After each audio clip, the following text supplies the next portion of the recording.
चलिए आज का पाठ आरंभ करते हैं। पहले मंगलाचरण का मंत्र करेंगे। ओ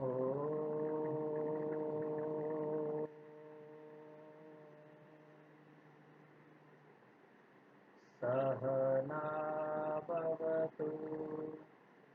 सहनौ भुनक्तु सह वीर्यं करवावहै तेजस्विनावधीतमस्तु मा विद्विषावहै।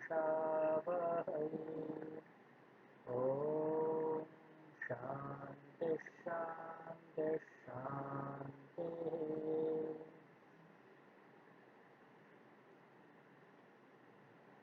आज का पाठ हमें पढ़ना है। जो फाउंडेशन में मंत्र लगे हुए हैं तुम्हारे,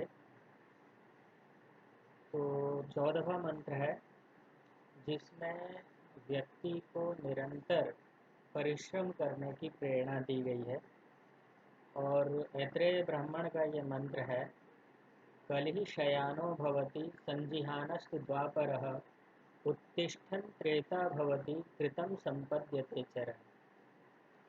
कलिः अर्थात कलयुग की बात कर रहे हैं यहाँ पर। कलिः शयानो भवति, जो सोता हुआ होता है वो कली भवति, वो कलयुग कहलाता है। द्वाप संजिहानस्तु द्वापरः, और जो जम्हाई लेता हुआ होता है वो द्वापर होता है। संजिहाना मतलब जम्हाई लेता हुआ व्यक्ति। उत्तिष्ठन् त्रेता भवति, और जो उठ खड़ा होता है उसको त्रेता कहा गया है। कृतं संपद्यते चरण, और चरण जो चलता हुआ व्यक्ति होता है, लगातार गतिशील रहता है, उसको क्या है, कृतम सतयुग कहा गया है। तो यहाँ पर परिश्रम करने की, गतिशीलता की चर्चा की गई है और उसी का महत्व प्रतिपादित किया गया है कि वास्तव में जो कलयुग है, सतयुग है, त्रेता है, द्वापर है, इस ब्राह्मण ग्रंथ में इनके माध्यम से मनुष्य की स्थितियों को नाम दिया गया कि ये स्थितियां इस युग में बनी रहती हैं। तो कलयुग में व्यक्ति के अंदर आलस्य अधिक होता है, तो इसीलिए इन्होंने कह दिया कि कलि शयानो भवति, कि जो सोता हुआ व्यक्ति है वो कलयुग के समान है। क्यों? क्योंकि कलयुग में व्यक्ति के अंदर जागरूकता का अभाव रहता है, आलस्य प्रमाद का बाहुल्य रहता है, इसीलिए उसको जो है कलयुग से संज्ञा दे दी गई है। और द्वापर, जो कि उससे थोड़ा श्रेष्ठ माना जाता है, उसके लिए कहा है कि संजिहान, जो अंगड़ाई लेता हुआ है, जम्हाई लेता हुआ व्यक्ति है। अर्थात जम्हाई लेने से तात्पर्य ये है कि वो सो नहीं रहा है, लेकिन वो पूरी तरह से जागृत अवस्था में भी नहीं है, जागरूक भी नहीं है। तो इसीलिए उसको कहा कि ये जो स्थिति है वो द्वापर के समान है, संजिहानस्तु द्वापर। और उससे आगे चलते हैं कि जब व्यक्ति सो नहीं रहा है और आलस्य प्रमाद से जम्हाई भी नहीं ले रहा है, लेकिन उठ खड़ा हुआ, अर्थात चलने के लिए उद्यत है, तैयार है, तो उसको यहाँ पर कहा गया है कि उत्तिष्ठस् त्रेता भवति, कि वही त्रेता युग हो जाता है। और कृतम संपद्यते चरण, लेकिन जब व्यक्ति आलस्य प्रमाद को छोड़ करके और निरंतर गतिशील होता है, चलता रहता है, उसको कहते हैं कि ये सतयुग बन जाता है। कृतम संपद्यते चरण, कि सतयुग ही संपन्न हो जाता है। तो सामान्य रूप से हमने जो ये समय भेद देखा है वो समय का है, काल के बारे में ये बातें कही गई हैं। लेकिन हमने ये भी देखा है कि सतयुग में राजा हरिश्चंद्र हुए थे, त्रेता में श्री राम हुए, द्वापर में श्री कृष्ण हुए, और अभी कलयुग चल रहा है। तो जो आदर्श, जो मान्यताएं हैं, वो सतयुग की अति श्रेष्ठ है।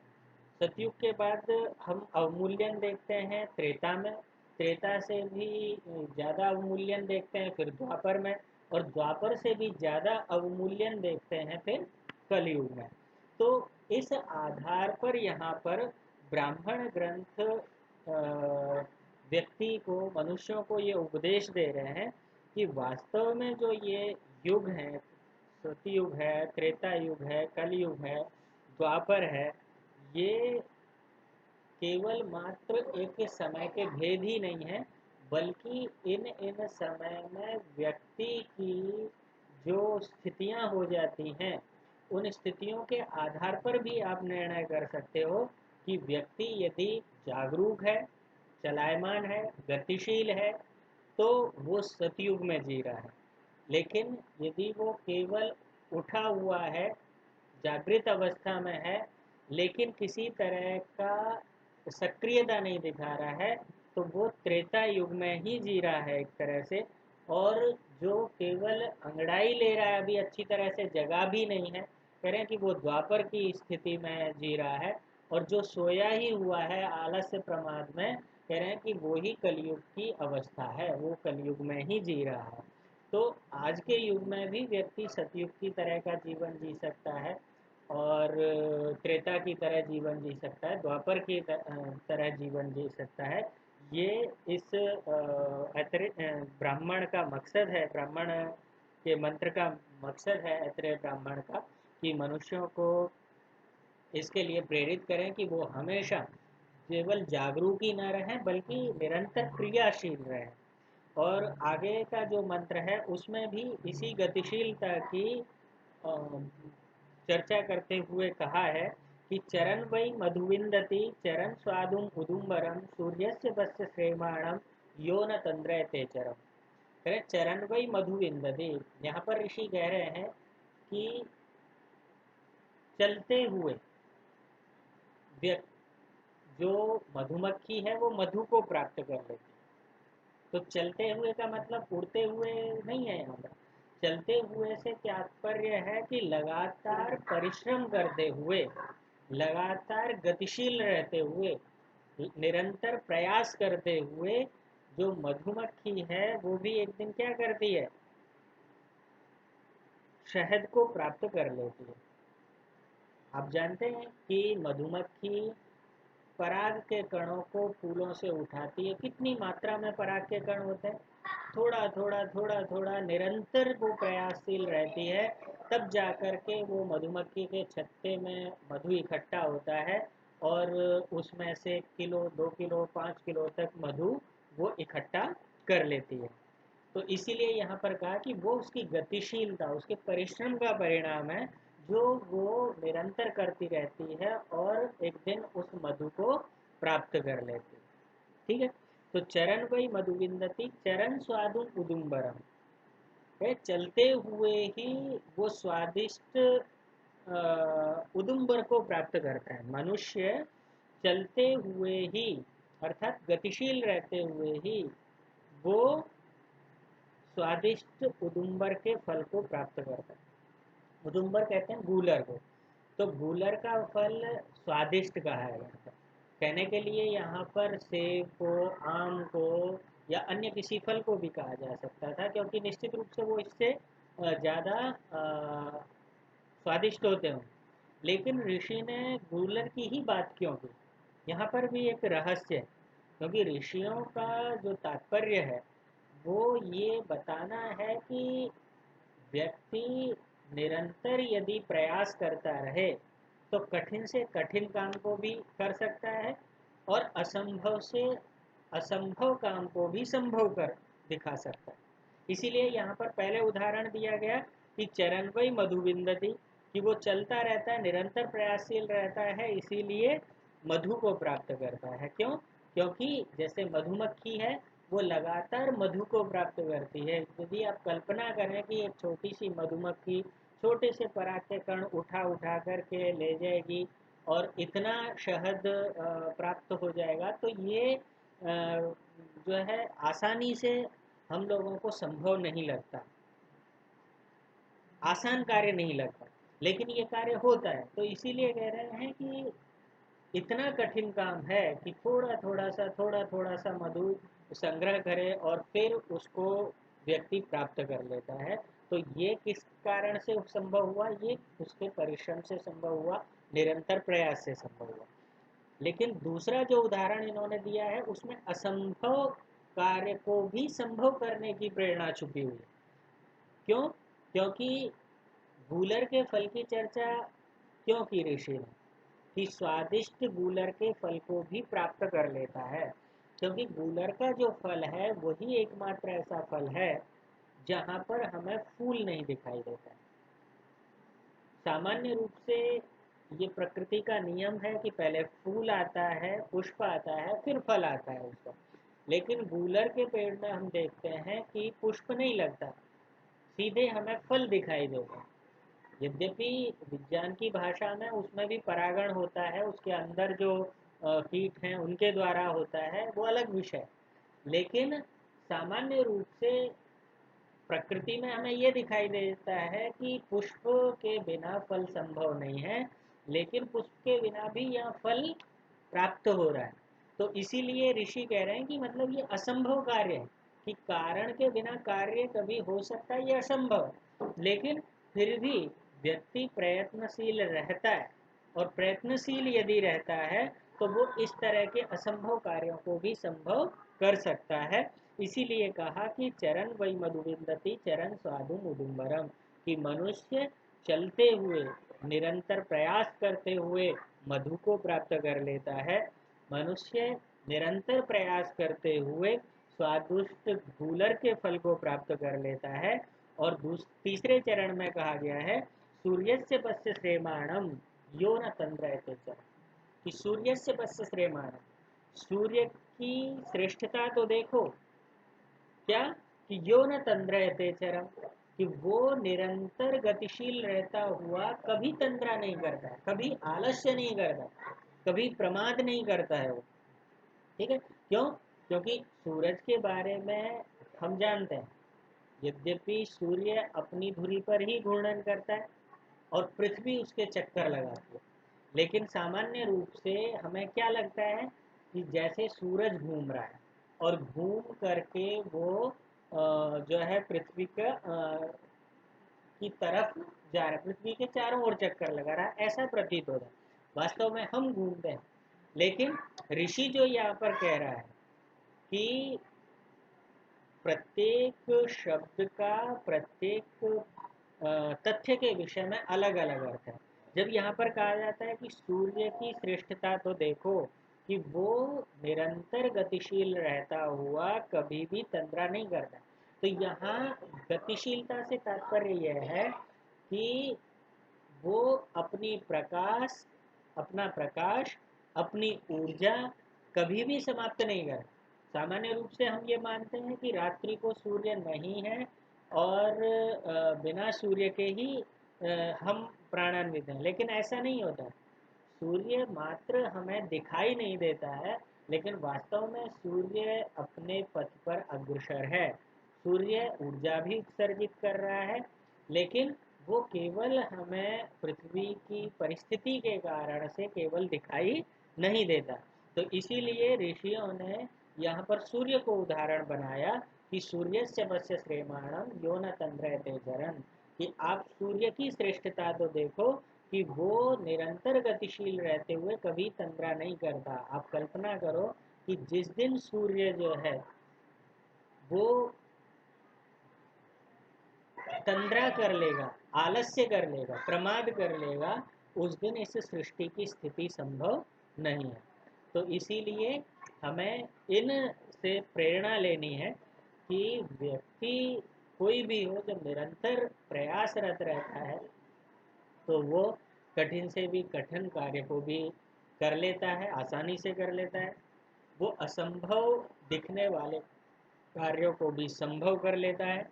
और इसीलिए हमें सूर्य से निरंतर प्रेरणा लेनी चाहिए कि वो कभी भी तंद्रा नहीं करता, कभी भी आलस्य में नहीं पड़ता। अब आप देखोगे कि अगला श्लोक है जो मंगलाचरण में अभी हम लोगों ने पाठ भी किया था, सह नावतु सहनौ भुनक्तु सह वीर्यं करवावहै तेजस्विनावधीतमस्तु माँ विद्विषावहै। कहें सह नौ अवतु, यहाँ पर ये मुख्य रूप से तैत्तरीय उपनिषद का और शिक्षावल्ली में मंत्र मिलता है, तैत्तरीय आरण्यक में भी मिलता है ये। तो यहाँ पर गुरु और शिष्य दोनों प्रार्थना करते हैं परमात्मा से कि सह नौ अवतु, कि वह हे परमात्मा हम दोनों को, नौ का मतलब है हम दोनों को, सह अवतु एक साथ आप रक्षित करो, हम दोनों की एक साथ आप रक्षा करो। सह नौ भुनक्तु, आप हम दोनों की एक साथ पालन करो, हम दोनों का भुज धातु जो है पालन करने के अर्थ में। और सह वीर्यम करवा रहे, और हम दोनों मिलकर के एक साथ शक्ति का संग्रह करें, वीर्य का संग्रह करें, तेज का संग्रह करें। तेजस्वी नौ अवधि अधीतम अस्तु, नौ अधीतम, हम दोनों का जो अधीत है, अधीत का मतलब विद्या है, अध्ययन है, शिक्षा है, वो क्या होनी चाहिए? तेजस्वी अस्तु, कि वो तेजस्वी होना चाहिए, उसमें प्रखरता होनी चाहिए। और माँ विद्विषा वहई, हम दोनों कभी भी आपस में विद्वेष ना करें, किसी तरह की चिड़, किसी तरह का द्वेष, वैर भाव आपस में ना पाए। अब इसको आप ध्यान से देखेंगे कि यहाँ पर ऋषि ने परमात्मा से प्रार्थना की, और ये जो कि शिक्षावल्ली का मंत्र है, तो यहाँ पर गुरु और शिष्य मिलकर के प्रार्थना करें। प्राचीन काल में जो शिक्षा पद्धति थी वो गुरुकुल शिक्षा पद्धति थी, और गुरुकुल शिक्षा पद्धति में जो गुरु है एवं शिष्य दोनों मिलकर के वहीं पर निवास करते थे। उनकी सारी की सारी जो दिनचर्या थी वो एक दूसरे से मिल करके हो, वहाँ कोई गैप नहीं था। शिक्षक और छात्र के मध्य इतना बड़ा गैप नहीं था कि हम जो है अपनी बात ना कर सकें, या केवल 2-3 घंटे के लिए ही पढ़ने के लिए उनके सामने उपस्थित रहें। बल्कि गुरुकुल में प्रत्येक दिनचर्या में गुरु शिष्य के साथ होता था। तो इसीलिए यहाँ पर उस भावना को ध्यान में रखते हुए या उसी परिवेश में रहते हुए ऋषि प्रार्थना कर रहा है कि हम दोनों की हे परमात्मा आप एक साथ रक्षा करो। ऋषि ने ये नहीं कहा यहाँ पे गुरु की ही रक्षा ना करो, बल्कि कह रहे हैं कि गुरु के साथ साथ शिष्य की भी रक्षा करो। जैसे गुरु की रक्षा करो वैसे ही शिष्य की भी रक्षा आप करो। और कह रहे हैं कि सह नौ भुनक्तु, और आप हम दोनों की का पालन करो एक साथ। ठीक है, किसी भी तरह का संकट आए तो आप हम दोनों की रक्षा करो, हम दोनों का जो पालन है वो एक साथ करो। वहाँ किसी तरह का भेदभाव नहीं था कि गुरु है तो गुरु का आहार अलग होगा, शिष्य का आहार अलग होगा, गुरु का विशेष होगा, शिष्य का साधारण होगा, किसी तरह का भेदभाव नहीं। वह पालन करने की जब वो बात की गई है तो आहार, व्यवहार, सब कुछ दोनों का क्या है, एक तरह का होता था। इसीलिए यहाँ पर गुरु ऋषि प्रार्थना कर रहे हैं कि हे परमात्मा हम दोनों का एक तरह से आप पालन करिए, एक साथ दोनों का पालन करें। और तीसरी बात यहाँ पर कही है सह वीर्यम करवावहै, कि हम दोनों के दोनों मिलकर के एक साथ शक्ति का संग्रह करें। क्योंकि पहले जो शिक्षा थी वो केवल किताबी शिक्षा नहीं थी, वो दिनचर्या थी। गुरुकुल में जब 24 घंटे शिष्य अपने गुरु के पास रहता है, और दिनचर्या के हिसाब से सुबह दोनों गुरु शिष्य जगते हैं, तो उसके साथ जो भी शारीरिक व्यायाम आदि या जो भी संध्या वंदन आदि कार्य हैं, दिनचर्या के अंग हैं, वो सारे दोनों मिलकर के एक साथ करते हैं। तो इसीलिए यहाँ पर गुरु और शिष्य दोनों मिलकर के प्रार्थना कर रहे हैं परमात्मा से कि हम दोनों एक साथ शक्ति का संग्रह करें, दोनों मिलकर के शक्ति का संचय करें। और फिर कह रहे हैं कि हमारा जो अधीत है, जो ज्ञान है, जो पढ़ाई लिखाई है, शिक्षा है, वो भी क्या हो, तेजस्वी होना चाहिए। देखिए, शिक्षा होना अलग बात है, लेकिन शिक्षा में प्रखरता होना अलग बात है। क्योंकि हम शिक्षित हुए, लेकिन हम अपनी शिक्षा से यदि समाज का कुछ हित नहीं कर पाते, राष्ट्र का कोई हित नहीं कर पाते, या दूसरे लोगों को इससे लाभान्वित नहीं कर पाते, तो इसका तात्पर्य है कि हम अपनी शिक्षा को सार्थक नहीं कर रहे। शिक्षा की सार्थकता उसकी तेजस्विता में। जब शिक्षा हमारी तेजस्वी होती, जब हमारा अधीत जो पढ़ा लिखा ज्ञान है वो तेजस्वी तब होता है जब हम इसे अपने व्यवहार में आत्मसात करते हैं। जब हमारे उस ज्ञान का प्रभाव दूसरे लोगों पर पड़ता है, जब उस ज्ञान को आत्मसात करके दूसरे लोग भी लाभान्वित होता है, तो ये शिक्षा की तेजस्विता है। तो इसीलिए केवल ज्ञान हो इतना ही पर्याप्त नहीं है, बल्कि ये कह रहे हैं कि हमारा जो अधीत है, हमारा जो ज्ञान है, वो क्या होना चाहिए, वो तेजस्वी होना चाहिए। और उसके बाद कहते हैं कि माँ विद्विषा वह, कि हम दोनों आपस में कभी द्वेष ना करें। ये एक स्वाभाविक नियम, नियम नहीं कहेंगे, एक स्वभाव है व्यक्ति का, कि जब गुरु के पास अनेक शिष्य रहते हैं तो हो सकता है कि गुरु किसी गुण विशेष के कारण से, किसी कार्य विशेष के कारण से किसी शिष्य के प्रति अधिक आग्रह रखता हो, किसी शिष्य पर अधिक ध्यान देता हो। ये एक स्वाभाविक है। आप कहने को आदर्श रूप में कह सकते हैं कि गुरु को सबको समान रूप से देखना चाहिए, लेकिन प्रकृति का जो स्वाभाविक नियम है वो ये नहीं। स्वाभाविक नियम है कि व्यक्ति ये कहता है कि यदि स्वयं से भी उसे स्नेह करना पड़ता है, स्वयं का भी यदि ख्याल रखना पड़ता है, तो उसमें भी वो भेदभाव करता है व्यक्ति। यदि किसी को कहा जाए कि आपके दो हाथों में से एक का कटना अनिवार्य है, तो वो क्या कहेगा कि ठीक है, मेरा ये दायां हाथ चलता है, इसीलिए मुझे दायां हाथ बचा लो, बायां हाथ छोड़ दो। जिसका बायां चलता होगा वो कहेगा कि मेरा बायां हाथ बचा लो, दायां हाथ छोड़ो। तो यही स्थिति एक तरह से स्वभाव सिद्ध दूसरों के विषय में भी होती है। यद्यपि गुरु के मन में इस तरह का कोई भेदभाव शिष्यों के प्रति नहीं होता, लेकिन एक स्वाभाविक आग्रह जरूर हो जाता है कि जो शिष्य गुरु के अनुसार शिक्षा को ग्रहण कर रहा है, जो शिष्य गुरु के अनुसार कार्य कर रहा है, जो उस पर ध्यान दे रहा है, उसकी बातों पर ध्यान दे रहा है, अपने जीवन में उतार रहा है, तो स्वाभाविक है उससे आशा होती है। तो दूसरे व्यक्तियों को, दूसरे जो शिष्य हैं, उनको ये लगने लगता है कि गुरुजी मेरे साथ पक्षपात कर रहे हैं और इसको अधिक प्रश्रय दे रहे हैं। तो ऐसी स्थिति में दिक्कत हो जाती है, समस्या हो जाती है, और शिष्य अपने गुरुओं से ही द्वेष करने लगते हैं, जो कि उचित नहीं। तो लेकिन स्वाभाविक है, इसीलिए परमात्मा से यह प्रार्थना कर रहे हैं कि माँ विद्विषा वही, कि हम दोनों आपस में कभी द्वेष न करें।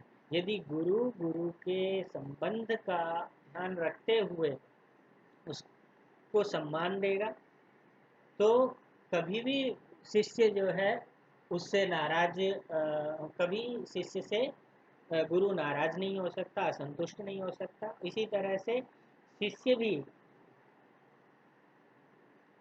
गुरु भी, इसी तरह से गुरु भी जब शिष्य की बातों का ध्यान देगा, उसके समस्याओं को और उसके प्रति सहानुभूति पूर्ण भावना से जब उस पर ध्यान देगा, तो शिष्य के मन में भी कभी गुरु के प्रति ऐसा भाव नहीं आएगा। लेकिन ये भी एक विडंबना है कि आजकल जो गुरु शिष्य के संबंध हैं वो काफ़ी कटु होते जा रहे हैं। आप देखते हैं कि स्वार्थवश व्यक्ति, नकल नहीं करने दी तो गुरुओं के ऊपर जो है शिष्य प्रहार कर देते हैं, मारपीट करते हैं, गोली तक चला देते हैं, चाकू मार देते हैं। अनेक घटनाएं हमें देखने को मिलती हैं। लेकिन ये सब कुछ इसीलिए है क्योंकि गुरु और शिष्य के जो संबंध है, जो आदर्श संबंध होने चाहिए, वो संबंध है नहीं। उस तरह के संबंध होंगे तो तभी ये संभव है, जब हम भगवान से जो प्रार्थना कर रहे हैं इसमें कि माँ विद्विषा वह, कि हम कभी भी एक दूसरे से द्वेष ना करें, द्वेष ना करें। अर्थात हम दोनों का आचरण इतना उत्तम कोटि का होना चाहिए कि कभी भी हम एक दूसरे से विद्वेष न करें। तो इन भावनाओं को रखते हुए यहाँ पर इस मंत्र में कई तथ्य कहे गए हैं। परमात्मा से प्रार्थना कर रहे हैं, गुरु और शिष्य दोनों मिलकर के कर रहे हैं। ऋषि जो है उनका प्रतिनिधि के रूप में इस बात को तैत्तिरीय आरण्यक में लिख रहा है कि हे परमात्मा, आप हम दोनों की एक साथ रक्षा कीजिए। हे परमात्मा, आप हम दोनों का साथ साथ पालन कीजिए। हे परमात्मा, हम दोनों मिलकर के एक साथ शक्ति का संग्रह करें। हे परमात्मा, हमारा जो अधीत है, पढ़ा लिखा ज्ञान है, वो सब तेजस्वी हो, उसमें प्रखरता हो, उसको सुनने वाले, उसको सम्मान देने में लोग उद्यत होने चाहिए हमेशा। और हम दोनों आपस में कभी भी द्वेष न करें, कभी भी एक दूसरे की भावना को न समझने वाली स्थिति में न हो जाएं। इसके लिए यहाँ पर परमात्मा से प्रार्थना की गई है। इस 3 मंत्रों के साथ आज का पाठ हम यहीं पर पूर्ण करते हैं।